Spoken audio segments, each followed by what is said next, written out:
ಸುಮಾರು ಸ್ನೇಹಿತರು ಬಂದವರೆ. ನಾ ಕರೆದ ತಕ್ಷಣ ಇಕ್ಬಾಲ್ ಬಂದರು. ನಾನು ಇನ್ನು ಮುಂದಿನ ದಿನಗಳು ಇಕ್ಬಾಲ್ ಅವರು ತನು ಮನ ಧನ ಅವ್ರು ಏನೇನು ಈ ಸಂಸ್ಥೆಗೆ ಸಹಾಯ ಮಾಡಬೇಕು ಅದು ಸ್ಪೆಷಲಿ ಇಕ್ಬಾಲ್ ಅವರ ಒಂದು ಅಗ್ರಿಕಲ್ಚರ್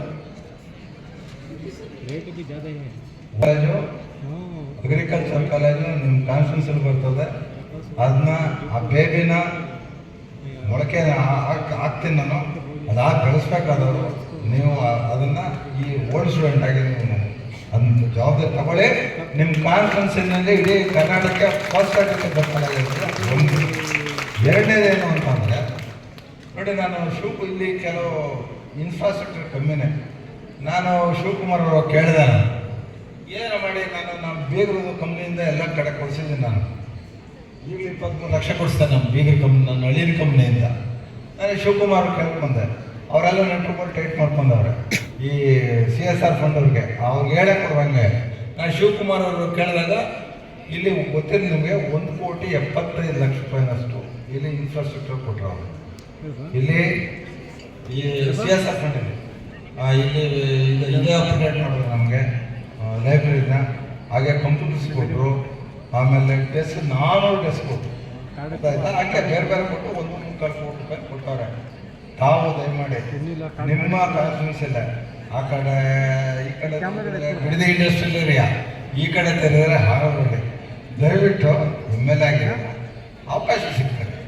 ಏನು CSR ಫಂಡಲ್ಲಿ ನಾನು ಹೇಳ್ತೀನಿ, ನಮ್ಗೆ ಗೊತ್ತಿಲ್ಲ ಯಾರು ಈಗ ಕಾದಿಮ್ ಸಾಹೇಬರು ಇಲ್ಲಿ ನಮ್ಮ ತಂದೆ ಈ ಸಂಸ್ಥೆನ ಬೆಳೆಸಿಗೆ ಒಡನಾಡಿಗಳಾಗಿರ್ಬೋದು. ಅವ್ರು ಮತ್ತೆ ನನಗೂ ಈಗ 64 ವರ್ಷ ಇದ್ದೀನಿ.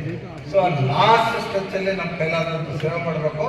ನಿಮಗೂ MLA ಆಗಿ ನೀವು ಮಾಡುವಂಥದ್ರಿಂದ ಈ ಸಂಸ್ಥೆಗೆ ಹೆಚ್ಚಿನ ರೀತಿಯಲ್ಲಿ CSR ಫಂಡ್ಗೆ ಸಹಾಯ ಮಾಡಬೇಕು ಅಂತ ಹೇಳ್ತಾ ಅವ್ರು ಮನವಿ ಮಾಡ್ತಾ ನನ್ನ ಮಾತು ಮುಗಿಸ್ತೇನೆ.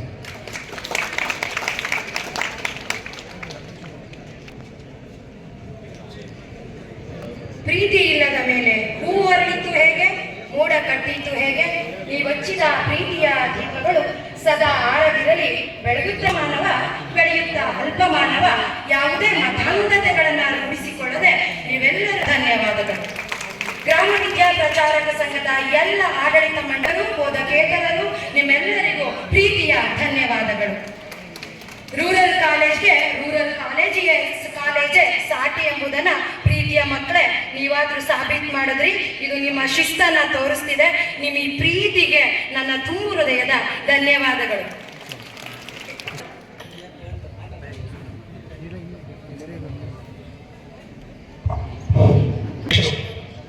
ಶ್ರೀಕಂಠನ ಕಾಲೇಜಿನ ಎಲ್ಲ ವಿದ್ಯಾರ್ಥಿಗಳಿಗೆ ಅನುಕೂಲ ಆಗುವಂಥ ಕೆಲವು ಕೆಲಸಗಳು, ಲ್ಯಾಪ್ಟಾಪ್ ಕೇಳ್ತಾ ಇದ್ದಾರೆ, ಕಂಪ್ಯೂಟರ್ ಕೇಳ್ತಾ ಇದ್ದಾರೆ, ಕೆಲವು ಫರ್ನಿಚರ್ಸ್ ಕೇಳ್ತಾ ಇದ್ದಾರೆ, ಕೆಲವು ಆಟ ಆಡಲಿಕ್ಕೆ ಕೆಲವು ಸಾಮಗ್ರಿಗಳು ಕೇಳ್ತಾರೆ. ಇಂಟರ್ನೆಟ್ ಪ್ಯಾಡ್ ಮಿಷಿನ್ಸ್ ಅನ್ನು ಇದು ಮಾಡ್ತಾ ಇದ್ದಾರೆ.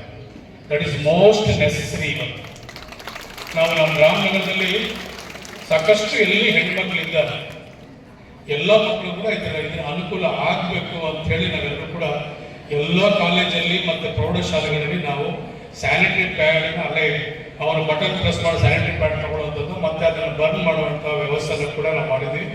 ಎಲ್ಲಕ್ಕಿಂತ ಮುಖ್ಯವಾಗಿ ನಾವು ಅದನ್ನು ಕೊಡಿ ಅಂದ್ಬಿಟ್ಟು ನಾನು ಇವತ್ತು ನಮ್ಮ ಶ್ರೀಕಂಠವ್ರಿಗೆ ಹೇಳ್ತಾ ಇದ್ದೀವಿ. ಇನ್ನೊಂದು ವಾರ 10 ದಿವಸದಲ್ಲಿ ನಾವು ಡಿಗ್ರಿ ಕಾಲೇಜ್ಗೆ ಮತ್ತು PU ಕಾಲೇಜ್ಗೆ ಮತ್ತು ಇರುವಂಥ ಹೈಸ್ಕೂಲ್ ಪ್ರೌಢಶಾಲೆಗಳಿಗೆ ನಾವು ಇದರ ಅನುಕೂಲ ನಾವು ಮಾಡಿಕೊಡ್ಬೇಕು ಅಂತ ಹೇಳಿ ನಮ್ಮ ಅಧ್ಯಕ್ಷರು ಹೇಳ್ತಾ ಇದ್ದಾರೆ.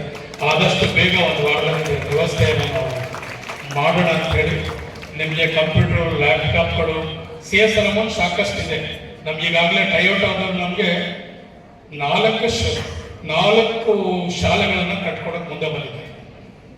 ಟೊಯೋಟಾದವರು 4 ಶಾಲೆ, ಪ್ರಿಸ್ಟೇಜ್ನವರು 4 ಶಾಲೆಗಳು, ಆಂಥಮ್ ಅಂತ ಒಂದು ಕಂಪ್ನಿ ಇದೆ, ಅವರು ಒಂದು ಶಾಲೆ ಕೊಡ್ತಾ ಇದ್ದಾರೆ, ಸ್ಟೋನ್ ಕ್ರಾಫ್ಟ್ ಅಂತ ಇದೆ, ಅವರು ಒಂದು ಶಾಲೆ ಕೊಡ್ತಾ ಇದ್ದಾರೆ. ಇದೇನು ಕಾನ್ಸೆಪ್ಟ್ ಅಂತ ಹೇಳಿದ್ರೆ ಏನು ಅಂತ ನಿಮ್ಗೆ ಒಂಚೂರು 1-2 ನಿಮಿಷ ವಿವರಣೆ ಹೇಳ್ತೀನಿ. ನಮಗೆ ಒಳ್ಳೆಯ ವ್ಯಾಸಂಗ ವಿದ್ಯಾಭ್ಯಾಸ ಸಿಗಬೇಕು ಅಂತ ಹೇಳಿ ಮಾನ್ಯ DK ಶಿವಕುಮಾರ್ ಅವರು ಮತ್ತು DK ಸುರೇಶ್ ಅವರು ಈ ಒಂದು ಕನಸನ್ನು ಕಾಣ್ತಾ ಇದ್ದಾರೆ. ಆ ಕನಸು ಏನು ಅಂತ ಹೇಳಿದ್ರೆ, ನಮ್ಮ ಪಂಚಾಯತಿಗೆ 10 ಶಾಲೆ ಇದೆ ಅಂತ ಇಟ್ಕೊಳ್ಳಿ. ಇದೇ ಇಲ್ವೋ? Anganwadi, first standard, primary school, middle school, high school ಅಂತೇಳಿ ನಮ್ಮ ಪಂಚಾಯತಿಗೆ ಸಾಕಷ್ಟು ಶಾಲೆಗಳಿವೆ. ಕೆಲವು ಶಾಲೆಯಲ್ಲಿ ಯಾವ ರೀತಿ ವಾತಾವರಣ ಆಗಲಿದೆ ಅಂತ ಹೇಳಿದ್ರೆ 2 ಟೀಚರ್ ಇರ್ತಾರೆ, 4 ಜನ ಹುಡುಗರು ಇರ್ತಾರೆ. ಎಷ್ಟು ಹೇಳಿ? 4 ಜನ ಹುಡುಗರು, 2 ಮೇಷ್ಟ್ರು. ಇನ್ನು ಕೆಲವು ಕಾಲೇಜಲ್ಲಿ 2 ಮೇಷ್ಟ್ರು, ಒಂದು 50 ಜನ 100 ಜನ ಮಕ್ಕಳಿರ್ತಾರೆ. ಅವರು ಸರಿಯಾದ ರೀತಿಯಲ್ಲಿ ಪಾಠಗಳಿವೆ.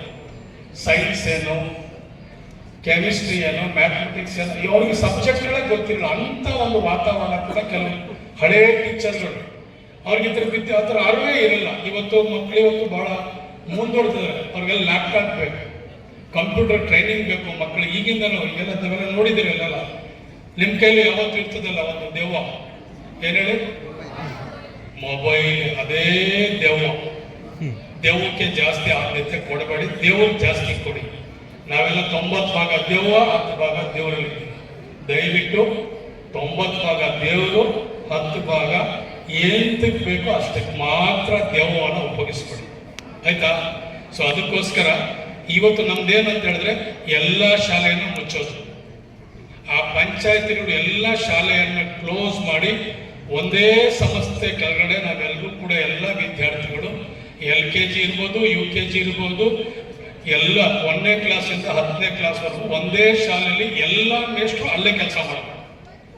ನಾನೆಲ್ಲೋ ಕಡ್ಡಿ ತೋಟಕ್ಕೆ ಹೋಗಿದ್ದೆ, ನಾನೆಲ್ಲೋ ವ್ಯಾಪಾರಕ್ಕೆ ಹೋಗಿದ್ದೆ, ನನ್ನ ಸಂತೆಗೆ ಹೋಗಿದ್ದೆ ಅಂತ ಹೇಳಿ ಮೇಷ್ಟ್ರುಗಳನ್ನು ತಪ್ಪಿಸ್ಕೊಂಡು ಮಕ್ಕಳಿಗೆ ಸರಿಯಾದ ರೀತಿಯಲ್ಲಿ ವ್ಯಾಸಂಗ ಸಿಗ್ತಾ ಇಲ್ಲ. ಒಂದೇ ಯೂನಿಫಾರ್ಮ್, ಒಂದೇ ಬಸ್ಸು, ನಾವೆಲ್ಲ ಪಂಚಾಯತಿನ ಬಸ್ಗಳನ್ನ ಕಳಿಸಿ ಒಂದೇ ಸೂರಲ್ಲಿ ಶೂ ಆಗಲಿ, ಊಟ ಆಗಲಿ, ಆಟ ಆಗಲಿ, ಒಳ್ಳೆ ವ್ಯಾಸಂಗ, ಇಂಗ್ಲಿಷ್, ಸ್ಪೋಕನ್ ಏನೆಲ್ಲ ಇದೆ. ಹೈಟೆಕ್ ಶಾಲೆಗಳಲ್ಲಿ ನಮ್ಮ ತಂದೆ ತಾಯಿಗಳು ಆಸೆ ಪಡ್ತಾರೆ, ನನ್ನ ಮಕ್ಕಳು ಇಂಥ ಕಾಲೇಜಲ್ಲಿ ಓದಬೇಕು, ಇಂಥ ಸ್ಕೂಲಲ್ಲಿ ಓದಬೇಕು ಅಂತ ಹೇಳಿ. ಆದ್ರೆ ನಾವೆಲ್ಲ ಇವತ್ತು ಮುರುಕಲು ಶಾಲೆಗಳಲ್ಲಿ ಎಲ್ಲೋ ಒಂದು ರೂಮ್ ಕಟ್ಟೋದು, ಎಲ್ಲೋ ಒಂದು ಬಾತ್ರೂಮ್ ಇಲ್ಲ, ಒಂದು ಟಾಯ್ಲೆಟ್ ಇಲ್ಲ, ಮಕ್ಕಳಿಗೆ ಸರಿಯಾದ ರೀತಿಯಲ್ಲಿ ಅವ್ರಿಗೆ ವ್ಯವಸ್ಥೆಗಳಾಗ್ತಾ ಇಲ್ಲ. ಅದಕ್ಕೆ ನಾವು ಹೈಟೆಕ್ ಮಾದರಿ ಒಂದೊಂದೇ ಒಂದು ಪಂಚಾಯತಿಗೆ ಒಂದು ಶಾಲೆ, ಆ ಶಾಲೆ ನಡಿಲೆ ಎಲ್ಲ ಶಾಲೆಯ ಉಪಾಧ್ಯಾಯರು ಮತ್ತೆ ವಿದ್ಯಾರ್ಥಿಗಳು ಕೆಲಸ ಮಾಡಬೇಕು. ಅಲ್ಲಿ ಉತ್ತಮವಾದಂಥ ಒಂದು ವ್ಯಾಸಂಗ ಕೊಡ್ಬೇಕಂತ ಹೇಳಿ CSR ಅಮೌಂಟ್ ಯಾರು ಬಳಸಬೇಡದು, ಇದಕ್ಕೆ ಮಾತ್ರ ತಗೊಳ್ಬೇಕಂತ ಹೇಳಿ DK ಶಿವಕುಮಾರ್ ಮತ್ತು ಸುರೇಶ್ ಅವರು ಈ ಜಿಲ್ಲೆಯಲ್ಲಿ ಕೆಲಸವನ್ನು ಪ್ರಾರಂಭ ಮಾಡಿದ್ದೀವಿ. ಈಗಾಗಲೇ ನಾವು ಅವೆರಳಿಯಲ್ಲಿ ಮಾಡ್ತಾ ಇದ್ದೀವಿ. ಅವೆರಳಿ 1, ಬನವಾಸಿ 1, ನಮ್ಮ ಚೀಲೂರಲ್ಲಿ 1, ಹೀಗೆ ಎಲ್ಲ ಕಡೆ ನನಗೊಂದು 5 ಶಾಲೆ ಕೊಟ್ಟಿದ್ದಾರೆ. ಒಂದೊಂದು ಶಾಲೆ ಎಷ್ಟು ಕೊಟ್ಟ? 12 ರಿಂದ 15 ಕೋಟಿ ರೂಪಾಯಿ ಒಂದೊಂದು ಶಾಲೆ ಕಟ್ಟಿಕೊಡ್ತಾ ಇದ್ದಾರೆ. ಒಂದೊಂದು ಶಾಲೆ 15 ಕೋಟಿ ರೂಪಾಯಿ, 12 ರಿಂದ 15 ಕೋಟಿ ರೂಪಾಯಿ. ಈಗಾಗಲೇ ಅದು ಯಾವ ರೀತಿ ಕಟ್ಟಬೇಕು, ಮಾಡಲ್ ಯಾವ ರೀತಿ ಇರಬೇಕು, ಮಕ್ಕಳಿಗೆ ರೂಮ್ಸ್ ಯಾವ ರೀತಿ ಇರಬೇಕು, ಅವರಿಗೆ ಕಂಪ್ಯೂಟರ್ ಏನು, ಲ್ಯಾಪ್ಟಾಪ್ ಏನು, ಲ್ಯಾಬ್ ಏನು, ಎಲ್ಲವೂ ಕೂಡ ಸಿಸ್ಟಮೆಟಿಕ್ ಆಗಿ ಪ್ಲಾನಿಂಗ್ ಮಾಡಿ ಇವತ್ತು ಆಟಕ್ಕೆ ಮಿನಿಮಮ್ 5 ಎಕರೆ